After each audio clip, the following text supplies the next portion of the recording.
On entend souvent que le fait de consommer des drogues serait une défaillance morale, associée à un manque de volonté d'arrêter dès qu'il est question de dépendance. Mais c'est un tout petit peu plus compliqué que ça. Est-ce que vous connaissez le concept d'adversité vécue dans l'enfance?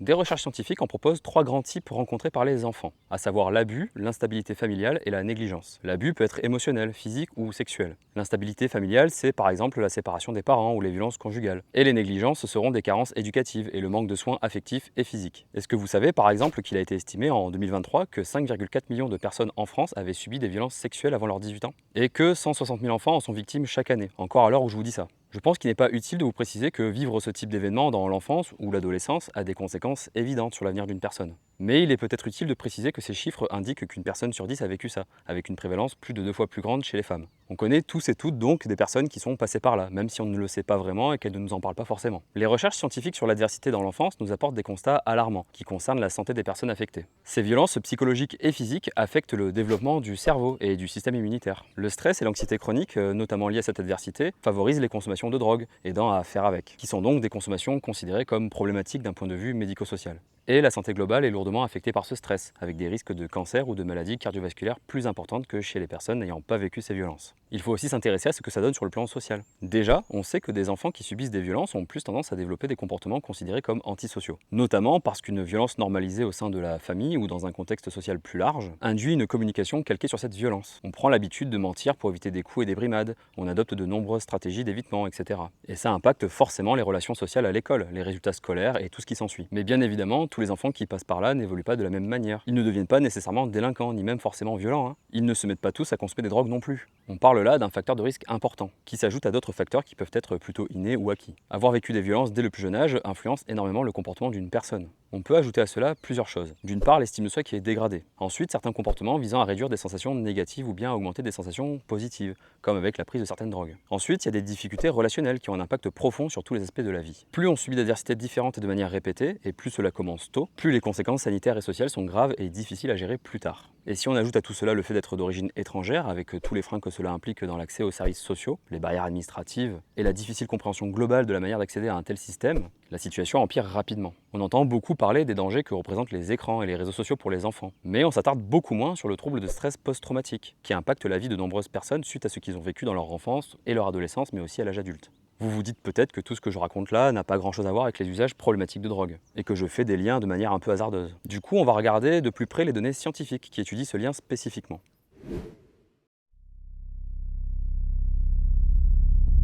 Les études sur l'adversité vécue dans l'enfance et le trouble de l'usage de substances montrent que le lien entre les deux est très fort, même s'il faut encore des études pour analyser finement l'influence de chaque type et sous-type d'adversité sur les différentes consommations. On en a parlé dans une autre vidéo, les drogues ont des utilités différentes en fonction du contexte. On ne consomme pas de l'héroïne pour les mêmes raisons qu'on consomme de la cocaïne, si je dois résumer très simplement et très rapidement. Et c'est lié à leurs effets respectifs, ainsi qu'au contexte qui entoure leur consommation. De nombreuses études montrent que chez les personnes prises en charge pour leur addiction, la présence d'expériences négatives dans l'enfance était bien plus importante. Et attention, c'est important ici d'avoir à l'esprit que toutes les personnes qui consomment n'ont pas forcément vécu des violences qui puissent expliquer ces consommations. Pour rappel, la grande majorité des personnes qui consomment des drogues n'ont pas de soucis avec ça. Là, je parle plutôt du trouble de l'usage, qui lui est fortement relié à une vie empreinte de violence. Et plusieurs constats doivent être particulièrement mis en avant. D'abord, les violences vécues dans l'enfance affectent la santé mentale de manière globale et durable. Ensuite, les personnes souffrant d'un trouble de l'usage de substances sont particulièrement vulnérables au risque suicidaire, notamment les femmes ayant des traumatismes et une ou plusieurs pathologies psychiatriques associées, découlant notamment de l'adversité vécue dans leur enfance. Enfin, un lien est clairement établi entre les violences vécues dans l'enfance et leur gravité avec le passage à l'injection intraveineuse de drogue, comme avec l'héroïne. Et puisque le sort s'acharne, beaucoup de personnes ayant eu un parcours de violence dans leur enfance, de placement en foyer et des conséquences qui s'ensuivent, finissent par se retrouver à la rue. D'après le rapport annuel 2025 de la Cour des comptes, la moitié des 18-25 ans placés préalablement à l'aide sociale à l'enfance sont dans une situation très précaire. À la rue, sans emploi et sans ressources. Ils font partie des NEET, aussi appelés les invisibles. Et comme on peut s'en douter, vivre à la rue est un facteur déterminant pour la santé mentale, encore plus lorsqu'on arrive jeune dans cette situation.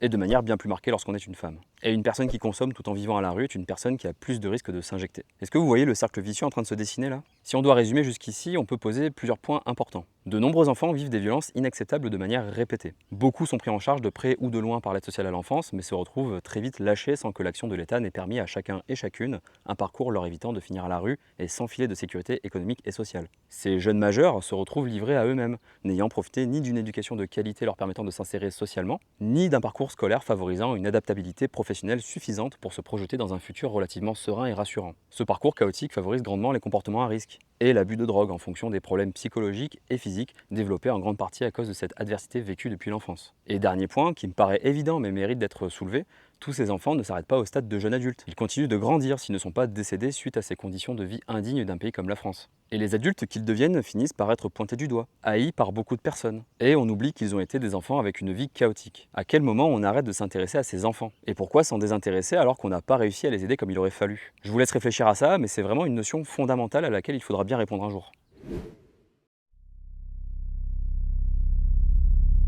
On peut désormais parler plus en détail des consommations de drogue en elles-mêmes. Il est largement admis qu'une personne qui consomme une drogue avec un tel parcours n'est pas quelqu'un qui va bien, et qui boit, fume ou s'injecte par simple plaisir. On parle là de personnes qui ont trouvé une solution parmi d'autres pour survivre physiquement et psychologiquement un jour de plus, dans des conditions extrêmement hostiles. Je rappelle qu'en 2023, 800 personnes vivant dans la rue sont décédées à cause de leurs conditions de vie. C'est l'environnement social et en partie la biologie altérée par la violence qui favorise grandement des consommations de ce type.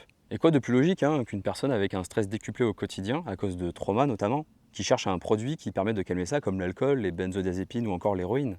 Et quand une personne a une faible estime d'elle, qu'elle est confrontée à un réel parcours du combattant où l'on exige qu'elle effectue de nombreuses démarches pour sortir de la rue, on peut comprendre qu'elle s'oriente vers des stimulants comme la cocaïne ou les amphétamines. Et tout ça, c'est sans compter les éventuelles pathologies psychiatriques innées ou acquises à cause de la vie dehors, dans le stress permanent, qui s'ajoutent à des difficultés auxquelles on ne pense même pas quand on est complètement inséré dans la norme sociale, comme le fait de ne pas pouvoir disposer d'un réveil comme on voudrait. On demande aux personnes de se raccrocher à un système qui les exclut, ce qui est difficile à remettre en question sans recevoir un certain nombre de remarques hostiles. Dans un cadre économique restreint où chaque euro compte, le mode de consommation est déterminant pour faire des économies et maximiser les effets psychoactifs recherchés, ce qui nous amène à l'injection. Utiliser la voie intraveineuse permet d'utiliser une dose plus petite pour avoir des effets plus forts, plus rapides. Mais bien sûr, les aspects négatifs ne se font pas trop attendre, et l'addictivité de ce mode de consommation repose sur une circulation plus rapide dans le corps, ce qui favorise des consommations plus fréquentes et rend l'aspect économique de moins en moins rentable. Et j'en vois déjà venir certains me dire que ces personnes feraient mieux d'économiser leur argent plutôt que de le dépenser dans des drogues. Mais la réponse, elle est simple. Pourquoi penser à plus tard, dans quelques semaines ou quelques mois, quand il faut déjà réussir à terminer la journée? Mettez-vous à la place des autres et faites l'effort de comprendre qu'on n'a pas toutes et tous la même vie et les mêmes chances au départ de celle-ci.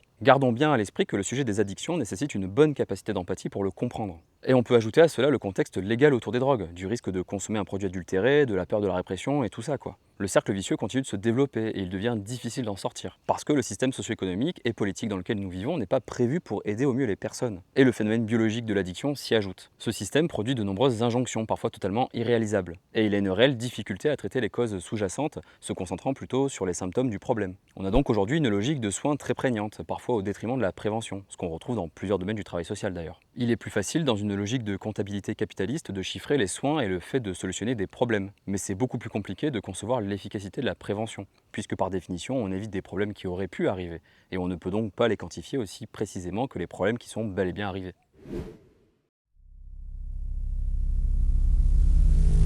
Tout ça m'amène à vous parler des salles de consommation à moindre risque, qui sont actuellement fortement remises en question et mises en sursis.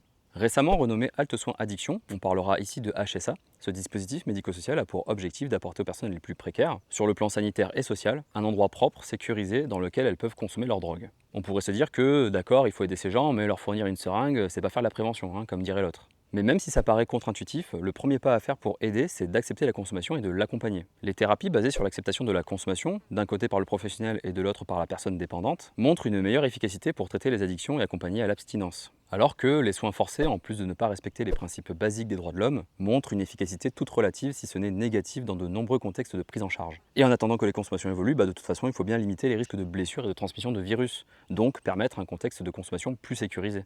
L'efficacité des salles de consommation est démontrée dans ses nombreux aspects, dans d'autres pays comme en France, et ce depuis des décennies. Ces lieux apportent des bienfaits d'un point de vue sanitaire, social, économique et sécuritaire. D'abord, d'un point de vue sanitaire, c'est important de rappeler que les salles de consommation ne poussent pas à la consommation. Ensuite, ce dispositif permet partout où il est créé une diminution du nombre de surdoses et de la mortalité associée, une diminution des infections virales, une augmentation du recours au traitement de substitution et une diminution des complications liées à l'injection. Et les HSA en France ont dans leur mission un accompagnement au sevrage qui est prévu. Une infirmière qui a travaillé dans la salle de consommation de Paris, qu'on appellera Jeanne, m'a d'ailleurs expliqué que les personnes accueillies ne pouvaient pas se laver les mains dehors, ou encore qu'un certain cadre est posé aux consommations, qui ne permet donc pas un temps illimité d'usage sur place. Certaines consommations peuvent être différées par l'équipe, et une collaboration avec les hôpitaux proches est formalisée en cas d'urgence. Elle m'a aussi raconté une anecdote très parlante. Elle a pu accompagner une personne qui venait tous les jours pour consommer, et qui avait contracté l'hépatite C. Pour soigner cette maladie, il faut prendre un traitement tous les jours pendant un peu plus de 2 mois. Et dans ce cas-là, le fait que la personne vienne tous les jours pour consommer a permis à l'équipe de s'assurer qu'elle prenne bien son traitement quotidiennement, ce qui lui a permis de guérir. Cela montre bien que par le biais de l'accueil lié à la consommation, il est possible d'accompagner les personnes sur d'autres aspects de leur santé, et de les aider à surmonter d'autres difficultés qui peuvent avoir un impact direct sur leur volonté de consommer ou non. Ensuite, sur le plan social, les HSA permettent de créer du lien avec des personnes exclues socialement. Et elle propose un cadre à la consommation qui permet un état d'esprit plus serein, libre de toute agression ou de contrôle policier, ce qui évite la précipitation, les erreurs de dosage, les blessures et tout ça. Ce dispositif permet de travailler sur les déterminants sociaux de la santé et aide les personnes à renouer avec le système hospitalier et médical lorsque c'est nécessaire. Il permet aussi de réinsérer socialement les personnes, notamment en recréant le lien avec les services sociaux qui accompagnent vers le logement et l'emploi. Il est important de rappeler ici que la quasi-totalité des utilisateurs de ce dispositif vivent à la rue, dans une situation de très grande précarité. Jeanne m'a d'ailleurs expliqué que dans la salle parisienne, de nombreuses démarches administratives étaient réalisées sur place, pour des mises à l'abri ou pour ouvrir certains droits sociaux et administratifs. L'argument économique, quant à lui, devrait convaincre pas mal de monde, parce qu'on a aujourd'hui un recul important sur la rentabilité des dispositifs de réduction des risques,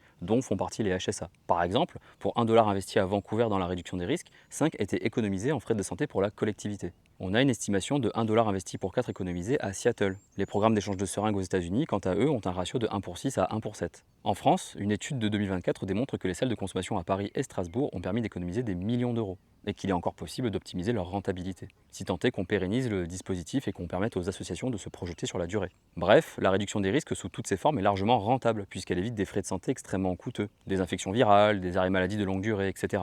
Et enfin, l'argument sécuritaire est intéressant parce qu'on entend beaucoup parler de l'impact qu'auraient les HSA sur la tranquillité et la sécurité publique, et il se trouve que les salles de consommation aident à l'amélioration de ces 2 critères à ne pas négliger lorsqu'on pense à l'implantation géographique. En France, les HSA n'ont pas provoqué de dégradation de la sécurité publique autour d'elles, et le dernier rapport en date, commandé par la Mildeca, confirme que ce dispositif est une réelle plus-value et diminue le nombre de seringues retrouvées dans l'espace public, ainsi que les injections pratiquées dans la rue. Les forces de l'ordre et les autorités sanitaires reconnaissent l'utilité d'un tel dispositif. Jeanne m'a aussi expliqué que l'équipe, avec les personnes accompagnées, allait régulièrement récupérer les seringues dans l'espace public, pour impliquer et responsabiliser les consommateurs dans la vie du quartier. En plus de tout ça, il est intéressant de constater que de nombreux Français et Françaises sont favorables à ce dispositif médico-social, puisque cela permet d'accompagner les personnes de manière humaniste et adaptée à leurs besoins pour les réintégrer dans la société. Seulement, cette vision peut vite changer pour les personnes qui verraient un dispositif ouvrir à côté de chez elles.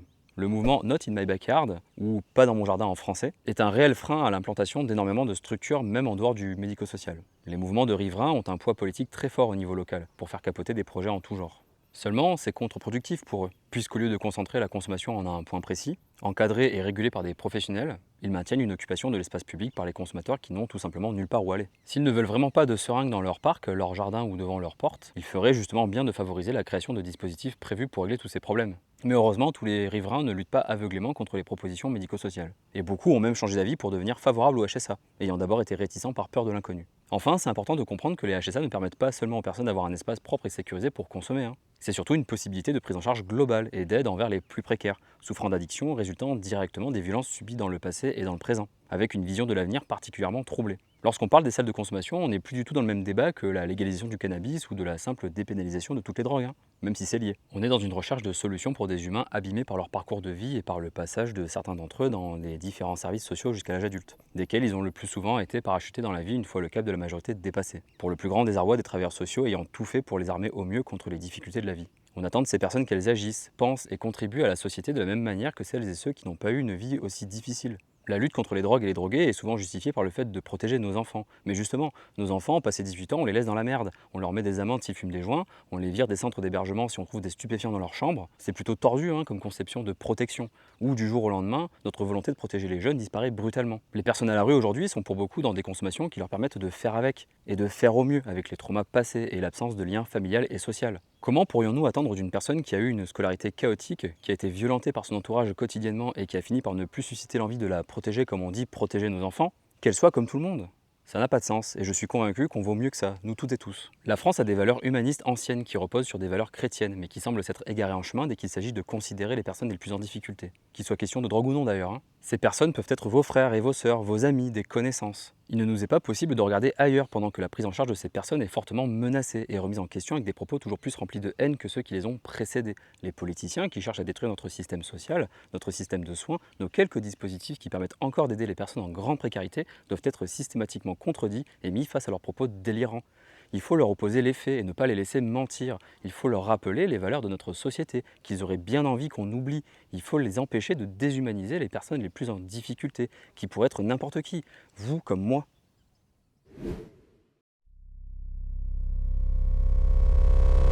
En avril, un petit groupe de politiciens et de politiciennes a proposé une loi pour pérenniser les HSA, en s'appuyant justement sur les preuves scientifiques. Et en décembre 2024, une proposition de loi a été faite pour dépénaliser l'usage de drogue, s'appuyant elle aussi sur des constats difficiles à balayer d'un revers de la main. La pénalisation de l'usage de drogue et la stigmatisation quotidienne maintiennent les personnes dans des situations précaires et déshumanisantes. Les criminaliser, les juger et leur reprocher de consommer des drogues ne les aidera pas à aller mieux. Pas plus que fermer les HSA ou même les autres dispositifs de réduction des risques et d'accompagnement. Ce qui arrivera inévitablement si l'opinion publique se laisse convaincre qu'il faut punir durement le simple usage de drogue ou que les personnes dépendantes seraient entièrement responsables de leur situation. Je sais déjà que malgré toutes les preuves présentées ici, on me dira qu'il ne faut pas encourager l'usage avec ce type de dispositif. On me dira aussi que quand on veut, on peut.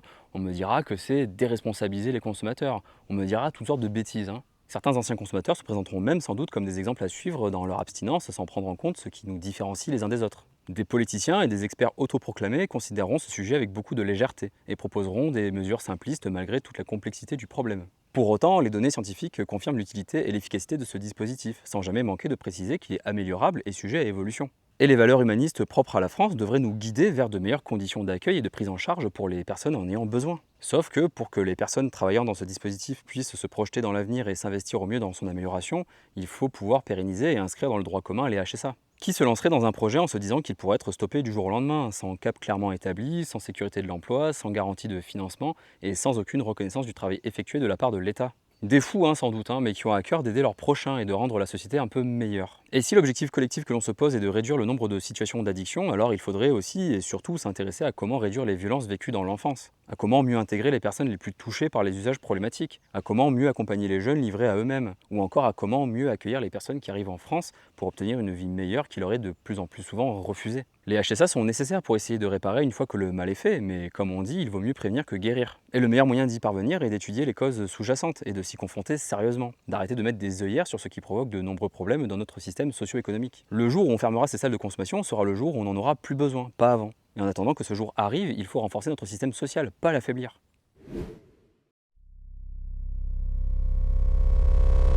Voilà, c'est tout pour moi. Et j'espère que vous partagerez cette vidéo pour que ce sujet puisse être traité le plus possible médiatiquement, que les preuves puissent circuler et être entendues, et qu'on puisse réhumaniser les personnes concernées par ces dispositifs. C'est un enjeu de santé publique extrêmement important, et il faut que les parlementaires le traitent avec le plus grand sérieux. Et pour y arriver, il faut les solliciter, leur envoyer des argumentaires solides, et bien leur faire comprendre qu'on parle là de la manière dont on traite notre prochain, et qu'au pays des Lumières, on ne peut se permettre de laisser l'obscurantisme gagner du terrain.